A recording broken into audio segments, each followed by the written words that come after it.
Дальше.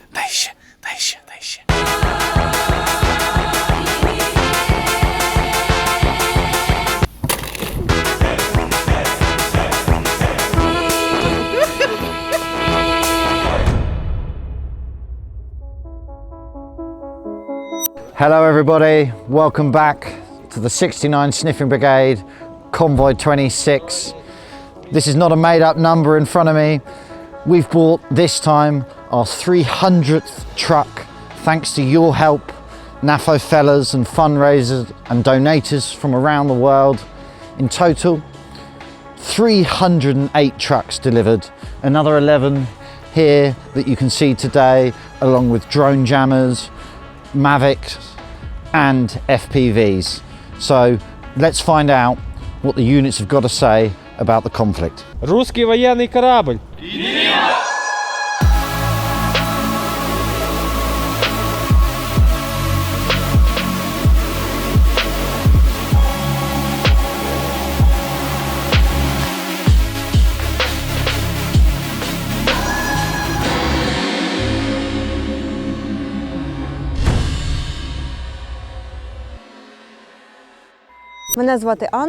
My name is Anna, my call sign is Oleksievna, and I am a commander of a Mortar unit, a Mortar platoon.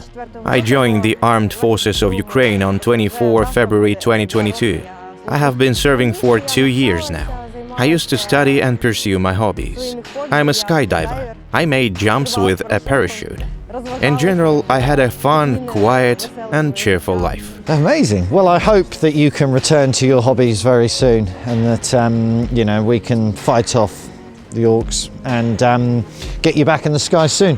And can you give us an idea of what type of mortars you're using within the unit you command? We fired 60mm mortars. These were MP60 mortars. We also worked with a BM37, an 82mm mortar, and I worked with 120mm mortar. My unit is still in development, as I think most units of the Armed Forces of Ukraine are. We're training with various new types of weapons, taking advanced training courses. It is safe to say we're not standing still. We're not only mortar operators, we're also studying new types of weapons, which I cannot say anything about, but they do exist. This vehicle will be used not only for mortar launches, but also for transporting other equipment necessary for our work. But of course, my guys will be driving this vehicle. That is why both the vehicle and the electronic warfare stations are necessary. The direction we're moving in is very dangerous, and these things will simply help us to survive. Most importantly, the health and the safety of our personnel. Anna, this truck was fundraised as well by another Anna from Ukraine. So it's Anna with Anna in this. Anna, I'd like you to come and present our 69 Sniffing Brigade patch. It's an honor. Thank you so much. And it's an honor to make it real. And thank you so much to all the beautiful people and community of our channels and your communities for doing it. Just a few greetings and words to the community of my channel from Anna, because they were happy to support and they are very glad to see both of the cars that we helped fundraise are given to women commanders. We need both financial and weapons support. When you talk about the fact that there is a war going on, that we are living in a war, that the war has been going on not for 2 years as everyone believes, but it has been going for 10 years, since 2014. It is also necessary to talk about our prisoners of war who are now in Russia, because if you are silent, people simply forget about it. We need to talk about the fact that not only military personnel but also civilians are dying. Because a huge country like Russia with a tyrant as a president has somehow decided that it wants to dominate others and considers himself better than others. We need to understand that Russians and Ukrainians are not the same thing. This should be said in Europe. During the Soviet era, everyone was used to the idea that there was one state and one people. It's not. We are completely different. Since 1991, we have gained independence. And now, they're just trying to take it away from us. Здобувати незалежність, тому що зараз у нас її просто намагаються відняти.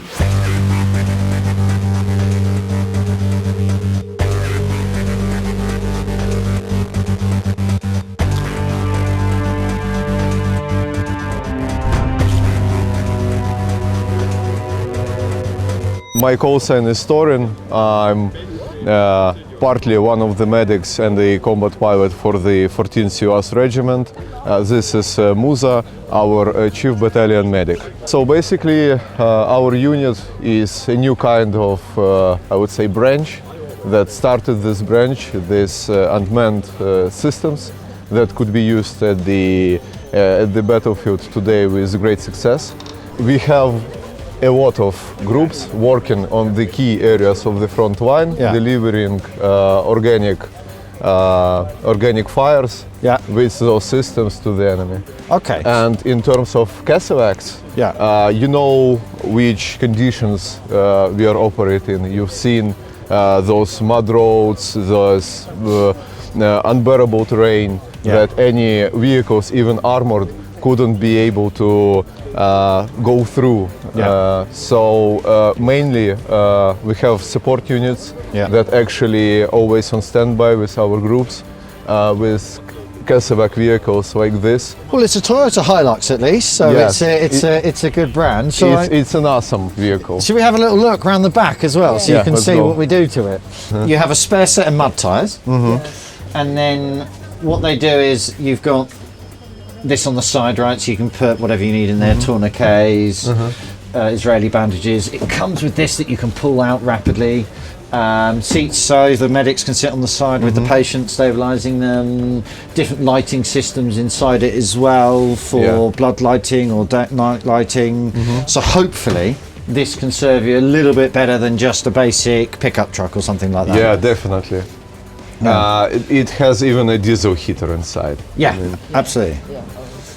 So hopefully this is the type of thing that is a little bit more, It's exactly what we're looking for, because Musa is always striving to get all the Kerchove made like this. Yeah. Well, Musa, you have one. Awesome, thank you. And this lady here is responsible as well. This is Anna from Ukraine in her community. Help fundraising. My community is responsible for all of that. There you go. So we reached out to Anna. Anna was very gratefully got involved, and her community very quickly were able to fundraise this for you. So you can thank everyone that follows Anna and her online. Vehicles like this are essential, right? This will save people's lives, many people's lives. So amazing to everyone that supports you online. Maybe you can even explain that even more than me, right? This is really going to help a lot of people. Really gonna help, because as I said, this is the most viable vehicle for today's war that we are facing in terms of getting to the patient, evacuating them fast enough, so you don't get, because medics are considered by Russians as any other combatants a viable target. They don't care how big of cross you put on your vehicle, you will probably get hit, and actually medics get hunted down, because usually it's a bigger group, not like one soldier, two soldiers. It probably would be a medical team inside and some casualties, so they just consider it as a group size target and prioritize it in terms of hitting.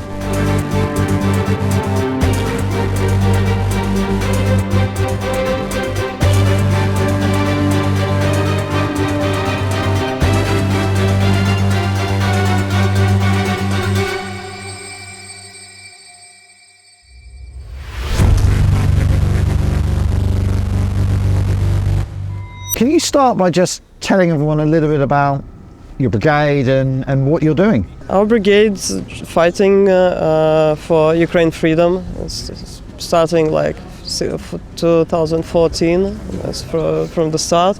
Now, last 2 years, we're standing in Donetsk region, fighting in Donetsk region, almost 2 years, and we're stable in the front line, not waving. So so we're just stable now.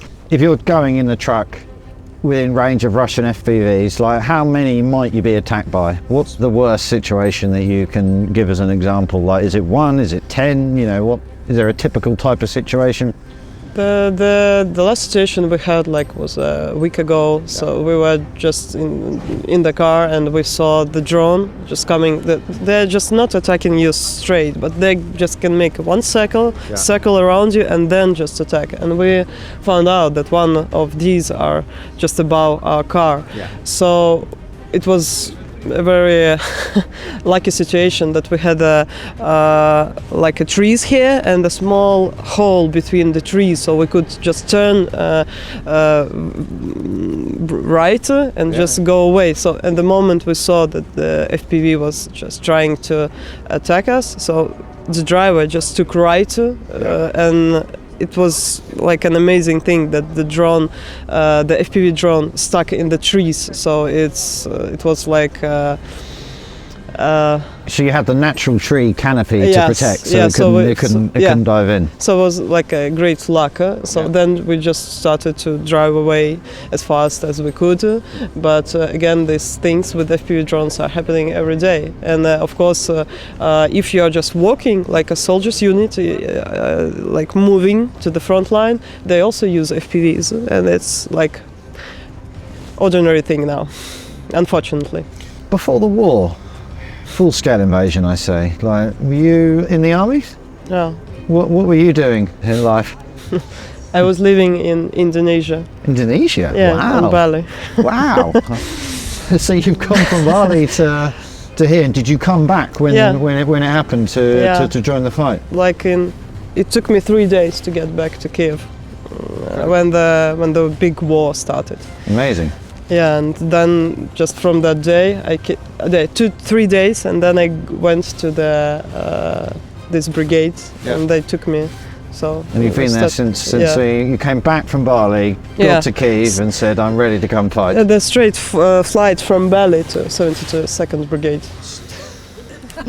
And you've been there ever since. No layovers. What an amazing story. I'd like to introduce you to Renaud.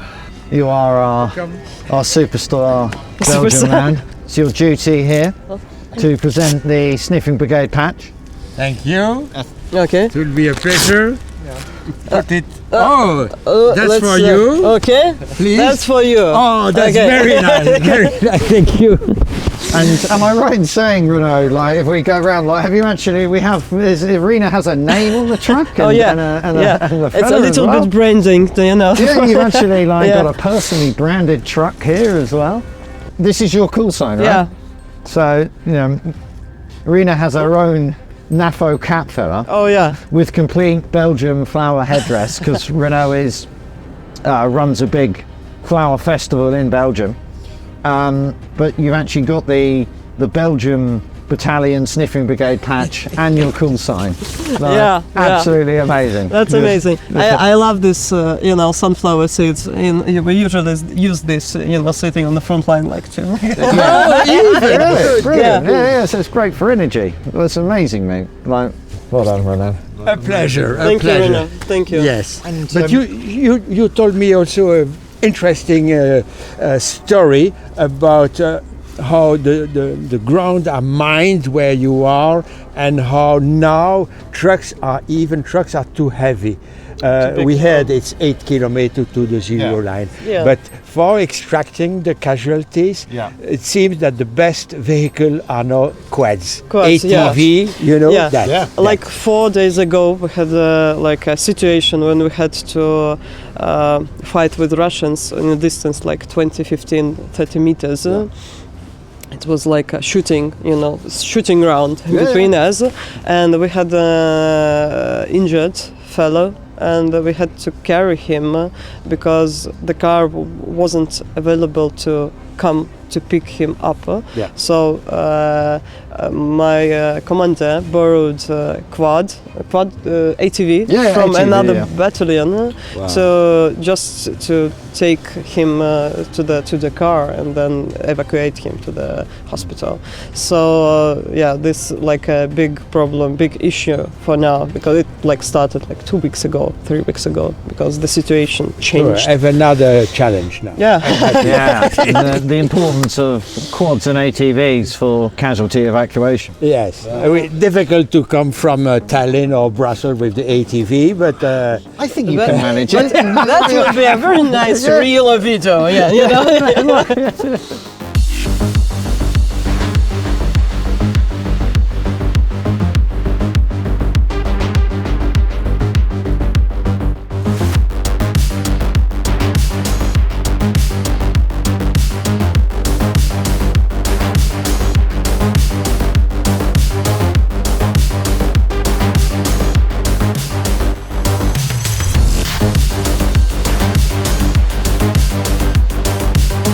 So, we're here for a very special ambulance for the 36th Marine Brigade.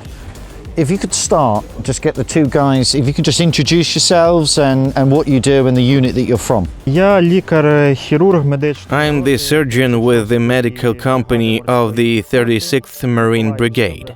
This is a well-known Mykolaiv brigade of Marines who have been actively fighting in the war zone since the beginning of the Russia-Ukrainian war in 2014. This is a brigade that has remained loyal to the Ukrainian people and has not betrayed its oath and allegiance to the Ukrainian people. From Crimea, we relocated to Mykolaiv. We hear quite a lot about the work that the Marine Brigade's been doing across the Dnieper on the left bank. It's a very difficult fighting position. You know, is that something that his medical brigade is involved in helping those that are getting wounded?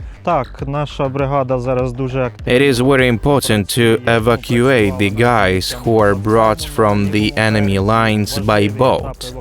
When they arrive on shore, they are taken by car to the stabilization point.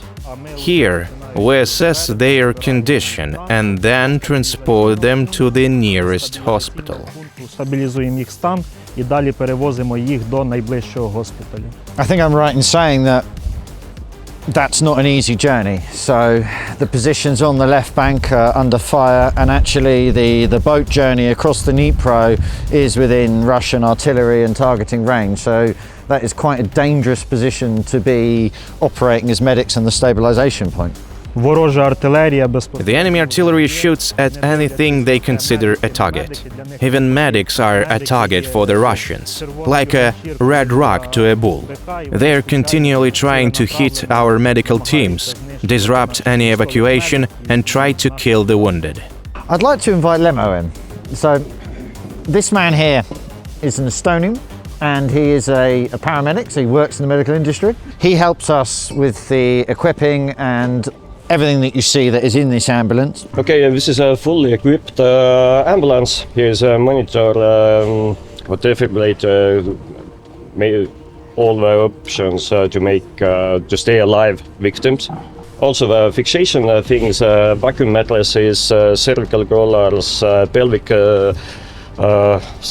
splints, if high blast injuries. And also here's warmers here to keep fluids warm, and also the cabin all the time can keep warm when the victims are not injured more. This is very important and necessary. So we hope, you know, this is the type of level of equipment that you need. I think you've also bought them like light armor as well, haven't you? And all brigade bulletproof vests with plates.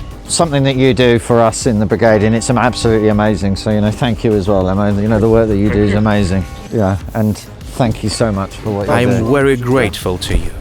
Yeah. Yeah. What the 36th Marine Brigade and the other separate parts of the Marine Brigade are doing on the left bank is unbelievably brave. The fact that they've been able to hold it for so long, You are incredible warriors. Thank you. Thanks to such support, we are becoming even stronger and will be able to help our guys who are fighting for our independence. This is the badge of our brigade's medical service. It was developed recently. I'm sure it is unique, and only you will have one.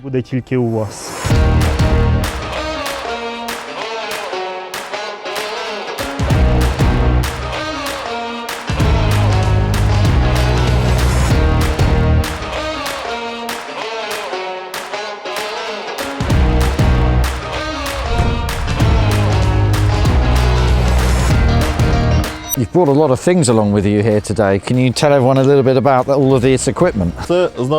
These are spent shell casing from our Browning machine guns. These are provided by our friends, the artillerymen. These are shell tubes and are kept as trophy items. You've managed to have someone's bag as well here. Okay.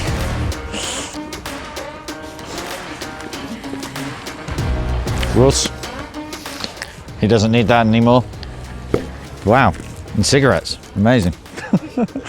Can you tell us a little bit about the flag? I see we've got a Browning on it, but we've got lots of signatures. Who signed this flag and where did it come from? Our flag has the badge of our brigade on it. On the other side is the badge of our battalion, and in the middle is the badge of our separate machine gun platoon, signed by my machine gunners. So when you're using a machine gun position with the Browning, how much ammo roughly would you get through in a day? It can be a different amount. It can be 1,000 rounds or 3,000. Their main machine gun, or do they use others in the unit as well?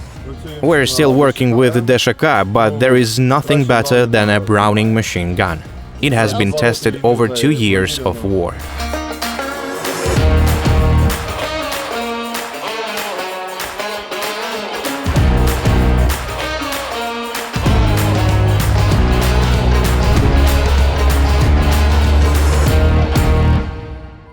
Good to meet you. Nice to meet you. Before the full-scale invasion, were you a soldier or did you do something else in your life? I've been a career soldier for 25 years. Wow. Okay. Professional soldier. Yeah. Can you just tell us a little bit about what your regiment has been doing and is involved in? All glory to Ukraine, by the way. We are doing what every soldier serving in the armed forces of Ukraine does. Defending our homeland and destroying the enemy and its equipment. I have just arrived from the Avdiivka area. It was there that we destroyed the enemy. We destroyed them with conventional drones, kamikaze drones, machine guns and tanks. We destroyed them with everything we could. And I imagine having a truck like this after the fighting in that area is quite important. They need new vehicles and more equipment. Yes, we need new cars. We need the repeaters that we left in Avdiivka when we retreated, because we could not take them with us. We need Hitera walkie-talkie, we need aerial drones, and we need aircraft at the moment. Yeah. Sadly, we can't bring aircraft, but you know, the truck is a reliable truck. You've got some extra food and supplies that have come with it, so hopefully this can serve you well and your unit. We are very grateful to our volunteers who help us. Thanks to them, we're holding on and will continue to do so. Thanks to them, we're bravely destroying the invaders. And we hope that everything will be fine, because Ukraine is behind us, God is with us, and victory is ours. Glory to Ukraine. Heroyam Slava.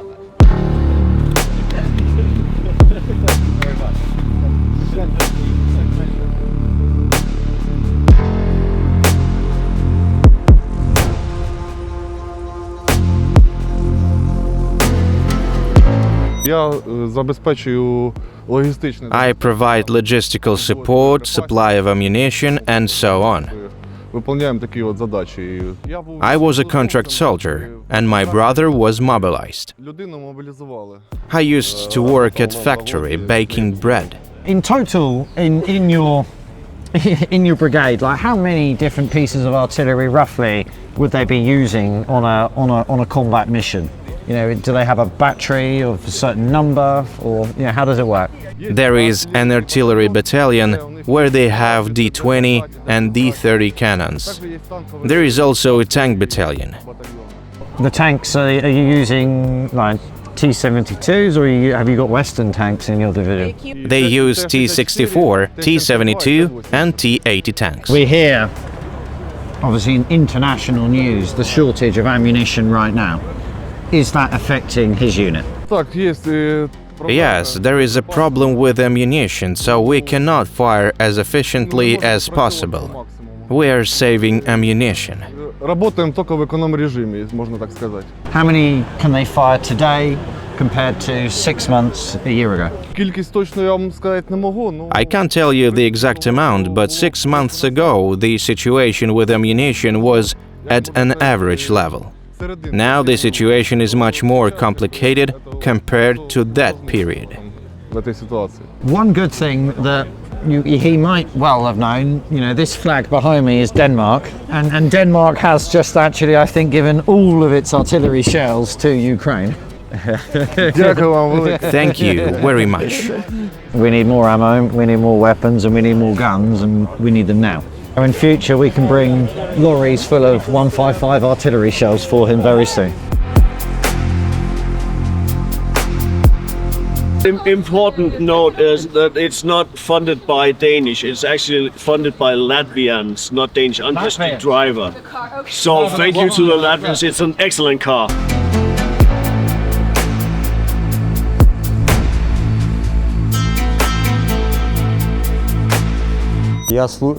I have been serving in the army since 2015.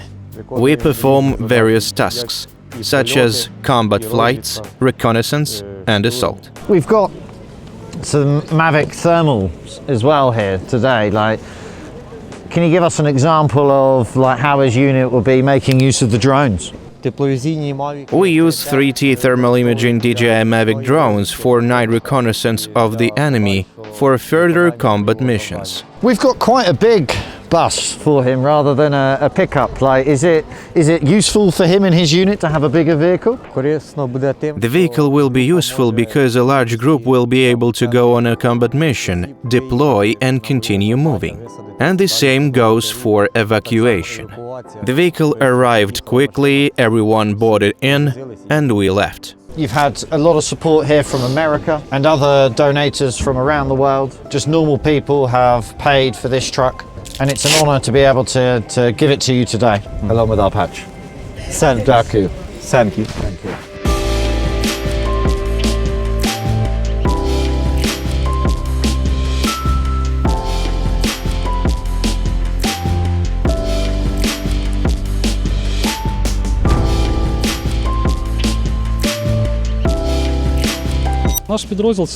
Our unit is a company of striking and manned aerial vehicles. We're engaged in both reconnaissance and combat missions. We use conventional Mavic to drop shells, and we also have experience in piloting and destroying the enemy using FPV drones. Is he finding that he's getting more drones now through like the Ukraine army of drones? Is he... The drones are supplied to us by the Ukrainian state. Volunteers also help us, for which we are grateful. People who are engaged in this work are vital to us. But it's good that Ukrainian state also helps. We brought him a truck. It's got drone jammers. You know, is this the right type of vehicle and important for his unit? A car is good, but if you have an electronic warfare device, it is also vital.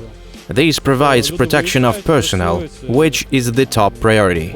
There are different situations now.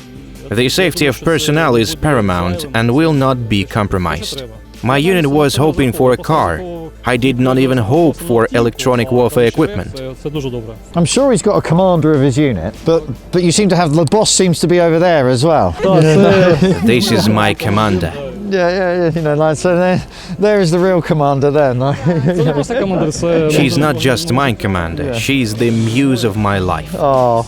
She goes through everything with me. all the difficulties we face. My daughter is very supportive, and I miss them very much. I hope that we can get you back to spending every day with your family as quickly as possible. I would like to present you with this flag, but it is not just a flag. This is the flag of our hope, the flag of our victory. Thank you very much for your help. I pray your support and inspiration will not be wasted to help would not disappear. And I hope your faith in our victory was remained strong.